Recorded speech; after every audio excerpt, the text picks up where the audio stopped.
The Department of Education is proposing a trimestral program for students from kindergarten to grade 12. Under the current system, a school year has 4 quarters, which begin in June and end in March.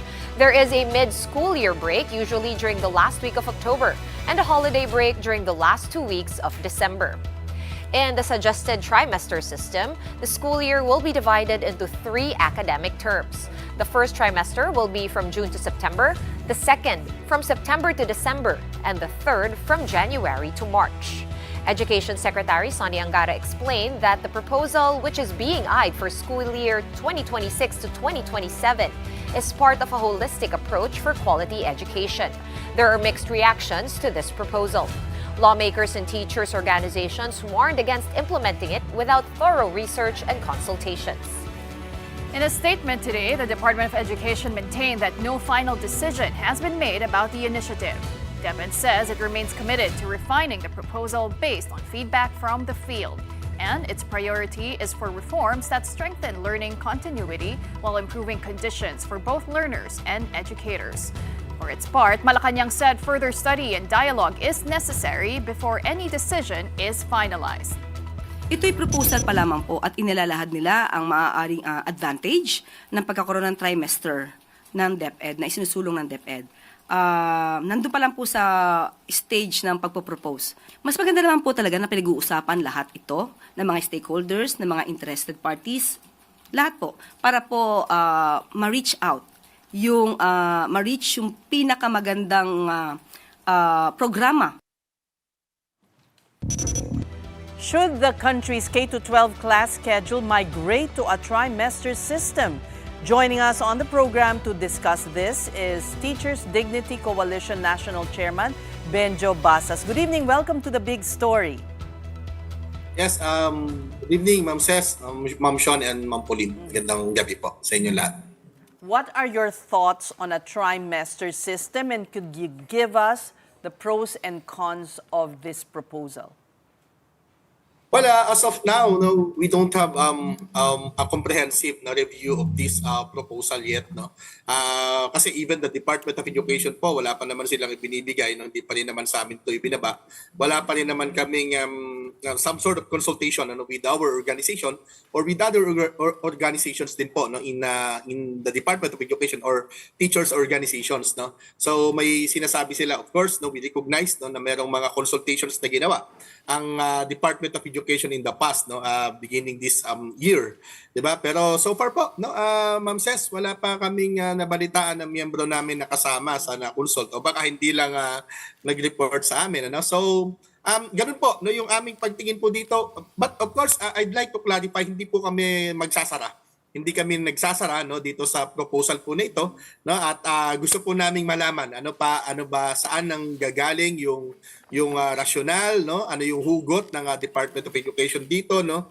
Is this consistent with the findings and recommendations of the EDCOM 2? Yeah. Of course, we don't know, no, but as I have mentioned po, no, kami po ay bukas po dito at gusto po naming malaman, ano. Pero medyo nakakagulat lang, no, kasi abrupt, no, at hindi talaga namin we do not have any idea, no, of this proposal, no, coming from the Department of Education, ano. Well, thanks to the media reports, no, and social media, of course, doon lamang po namin na nalaman, ano, considering, no, na ang plano ng DepEd ay mag-shift tayo doon sa trimester system by school year 2026-2027. So that's by June, no, of this year po. So, well, the DepEd should learn from the K-12, hindi ba? Yung K-12, medyo matagal din yung consultation, ganyan. And its implementation was really kind of very controversial. And up to now, there's some who are still unconvinced. So, ano ba ang kinakailangan? Ito na lang siguro ang mas magandang itanong namin sa inyo. Yung malawakang konsultasyon, ano ba ang dapat gawin ng DepEd para maipatupad ito? Well, una, the DepEd, they have to convince, no, our teachers, no, yung ating mga stakeholders, no? Teachers primarily, Ma'am Ses, kasi kami yung nandito eh. Diba, kung matatanda ninyo, pinag-uusapan natin more than a decade ago yung tungkol sa K-12, di ba? Hindi naman natin sinasabi na sana pumalpak ito. Pero ang lahat ng assessment po dito, even ng ating gobyerno, no, well, it's a failure. No, even President Marcos, no, sinasabi niya, no, na failure itong K-12, no, especially itong grades 11 and 12, no. Itong senior high school natin, no. May studies din po, no, yung even yung ating mga employers, no, yung World Bank, yung CHR, no, lahat po, no, yung EDCOM, no, ay nagsasabi, no, at hindi naman natin to lang ina-attribute, Ma'am Ses, doon dahil sa kawalan ng consultation. In fact, itong K-12 po, nakabuelo ito ng mahaba-haba eh. 'Di ba? Nakabuelo po ito ng mahaba-haba simula nung pumasok ang Aquino administration nung when was that? 2010, ano? Pinush ito ni Brother Army na kumbinsi niya yung mga mambabatas, no? Mahaba-haba. Pero ganito pa rin yung naging resulta. No, ang sinasabi lamang naman po namin dito, no, lahat po ng ating mga reform initiative, no, sa education sector, kailangan po talaga nito ay kasama, no, kasamang niyayakap po ito ng ating mga stakeholders. And of course, hindi natin pwedeng kalimutan, ano, yung basic, no, yung fundamental, no, necessities ng ating public school system. Kasi ang gustong i-resolve, no, ng DepEd, no, dito po sa issue na ito ay mabawasan yung disruption of classes. Tama po yan. No? Isa pa ay mabawasan yung workload ng mga teachers. Lalong tama rin po yan. Wala po kaming tutol dyan, of course. No? Pero baka naman hindi natin napapansin, ano, yung mas mahalagang bagay, no, dito po sa ating system, o baka naman hindi natin iyon napapansin, ano, hindi yung strategic po, 'di ba? Ilan yung classrooms natin na kulang, babalik kami dito, no? My apologies, of course, no? Pero lagi kaming bumabalik po dito, no, sa fundamentals, no? Ilan yung teacher natin na kulang, wala tayong mga gadgets, no, na binibigay sa ating mga eskwelahan or sa ating mga guro and even sa ating mga bata.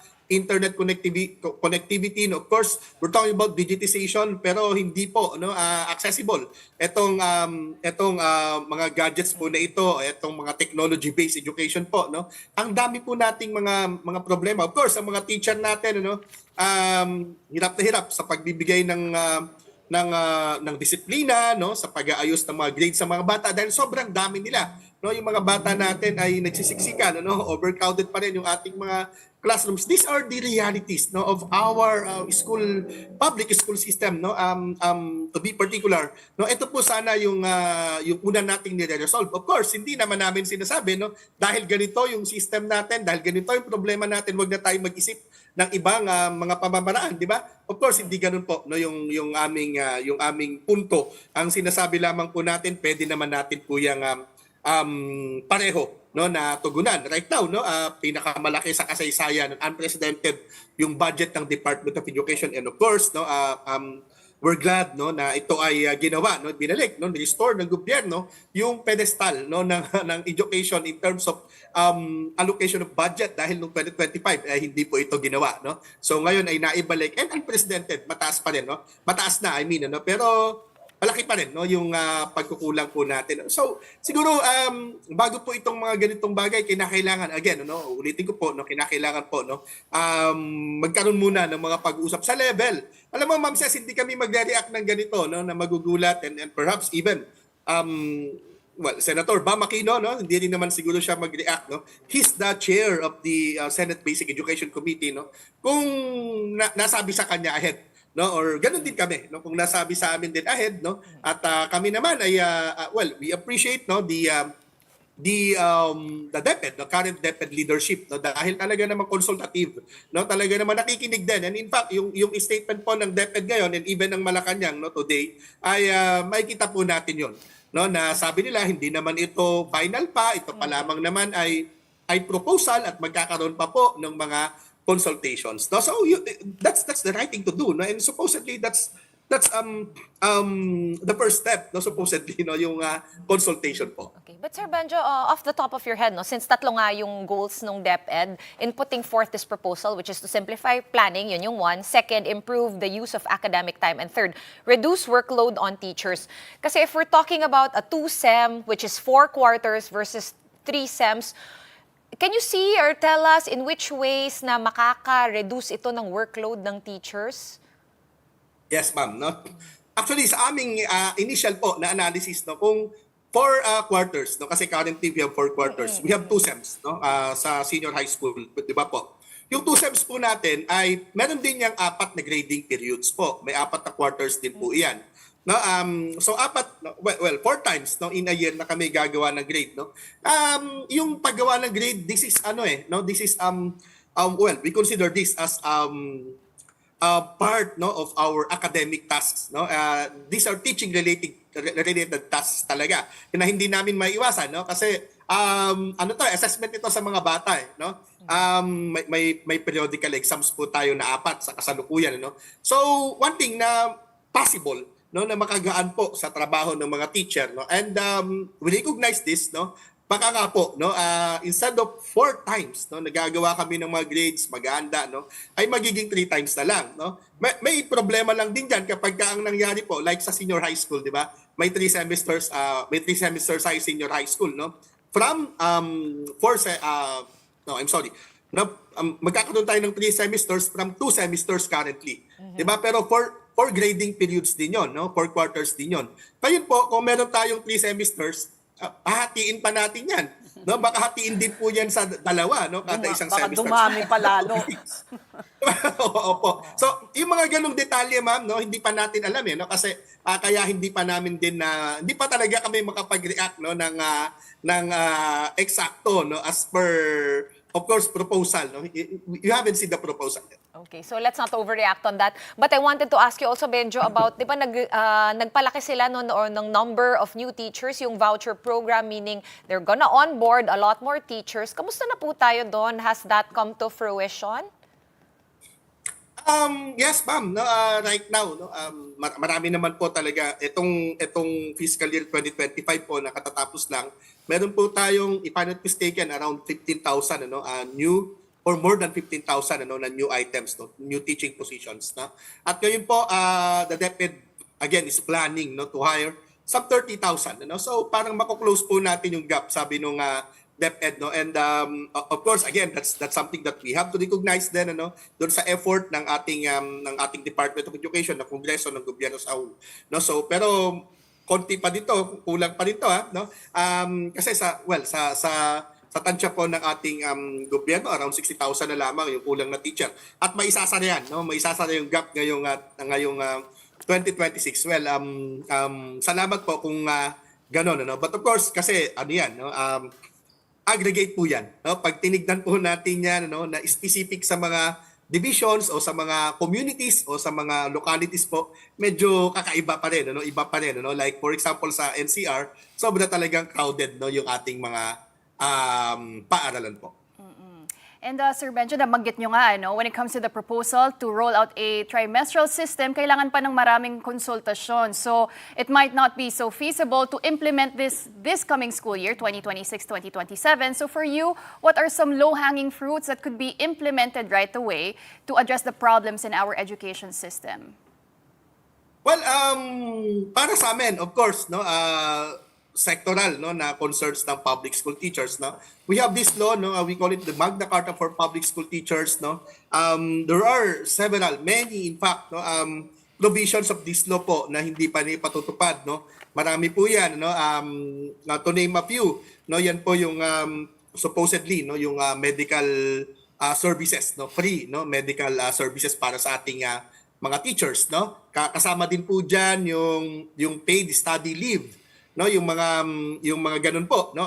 Marami po 'yan, no. Hindi ko na isa-isahin, no. So kaya po ito, no, sa tingin namin kaya po ito ng budget ng Department of Education, no.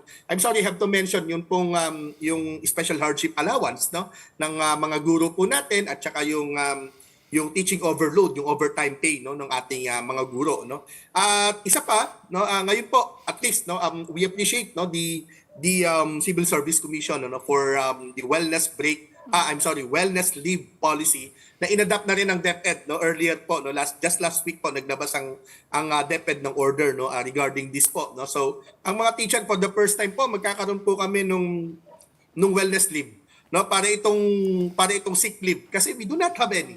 wala pong sick leave ang mga teacher sa Pilipinas, wala po kaming vacation leave, no. Yan po ay isang masaklap na katotohanan yan, no. So these are I would say, no, low hanging fruits na pwedeng natin reachable, no, na pwedeng gawin ng ating Department of Education. And of course, no, with the budget po, no, na medyo malaki naman, ano, at baka kaya naman po, no, na maisakatuparan din, ano, yung iba pang mga pangangailangan, like for example po, no, bakit hindi nakakabasa yung mga bata, hindi natututo, no, sobra ang kagutuman po, no, ng ating mga mag-aaral, no. So ngayon po naman ay naglaan din ng budget, no, ang ating kongreso para doon sa school-based feeding program, no. And sana lang ma-prioritize yung mga talagang nangangailangan, ano, ng mga bata, no. But this gonna be universal, no. So mas maganda po ito ngayon. Because if there's anything that we learned, Benjo, din, from the EDCOM2 report, is that napakalalim na at structural ng mga issues pagdating sa ating learning crisis. So with that, when it comes to the trimester system, do you think it's less about the calendar and more about reducing yung competencies, optimizing our curriculum and subjects?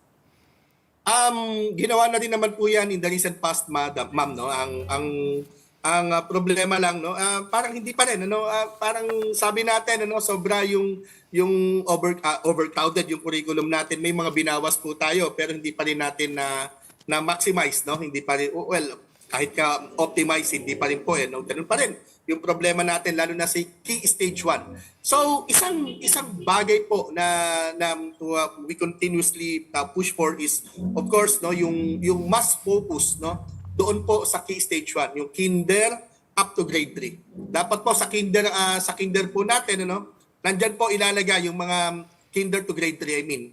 Lahat po ng pinakamagagaling na teacher, no, sa pagpapabasa. May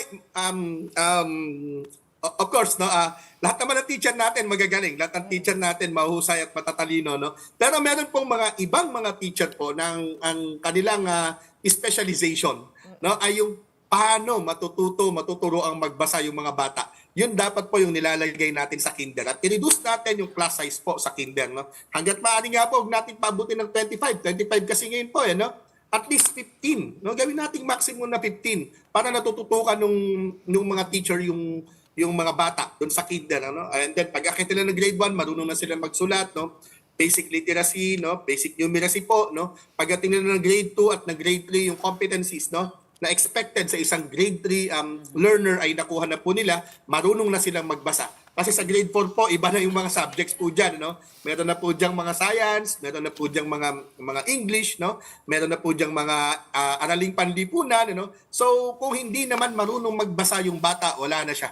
No, hindi na po siya magpo-progress, no. Kaya sana po, no, yun po yung aming kahilingan lagi, even sa mga hearing sa Kongreso, binabanggit po namin yan. Doon natin ma-resolve po, no, yung issue po ng learning competency po natin.